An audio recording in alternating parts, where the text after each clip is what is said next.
Hello there, and welcome to Ms.RedNebula's Blanco Tips, Thememaker's Toolkit Edition. This is the start of a new series talking in depth about materials for your Planet Coaster Toolkit items. This first video will discuss the base color map and the two materials you'll need to use to remove that shininess that Planet Coaster renders by default.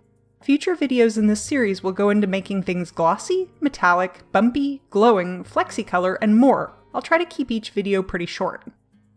First of all, for the material to show on your object in-game, you must have your model UV mapped and it must have a material assigned.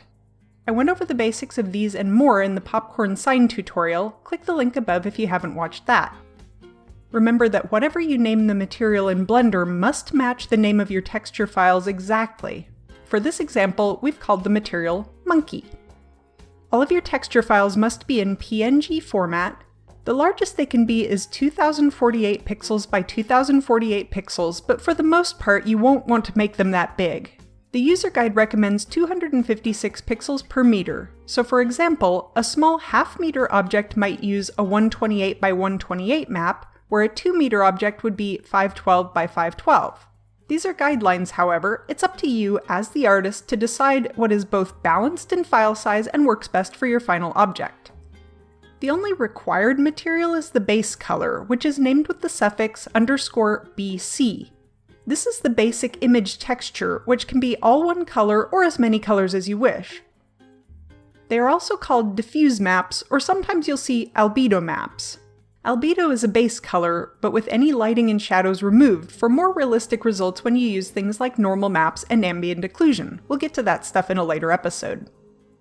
Often, photographs are used to make base color textures, but you can also paint your own in programs like Photoshop or GIMP. A quick tip: in Blender, go into Edit mode, select the whole thing, and open the UV Image Editor to see your UV map. Go to the UVs menu and select Export UV Layout. This allows you to export an image file showing your UV map. Change the size to whatever you want your image texture size to be, save it, and then you can open it in a graphics program to paint on. There are also several sites online where you can download textures to use, some for free and some paid. Textures.com and Polygon.com are a couple of great sites to check out. For this example, let's make Suzanne, the monkey head that comes with Blender, look like a stone statue. We'll use a texture from Textures.com, I'll link it in the description. If you upload an item to the Thememaker's Toolkit with only a base color map, the first thing you'll notice is that it's very shiny by default.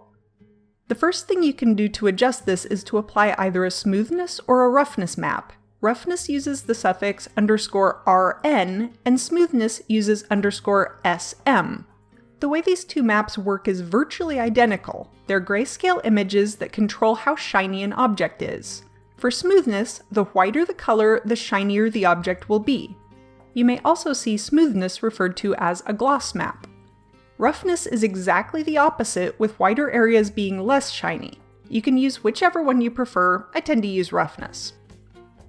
Of course, you can also make certain parts darker and lighter to create variation in your final object. Say, a camera where the body is dull, the buttons are a little shiny, and the lens very shiny.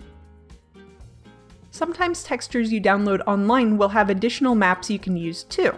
For instance, the rock texture we downloaded from Textures.com also has a roughness map.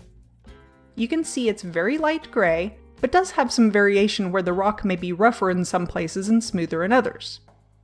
In many cases, a base color and a roughness or smoothness map will give you the look you're going for, but the color can be a bit washed out.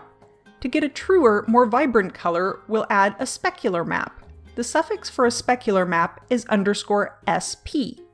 I'll talk more about how specular maps actually work in the next video, but for now, a completely black specular map will give us the look we're going for. This is a comparison between the base color only, base color with a roughness map, and base color with both a roughness and a specular map. The version with both a roughness and specular map looks far more like stone than the base color alone, but there's plenty more we can do. Next time, we'll talk about making things look glossy or metallic.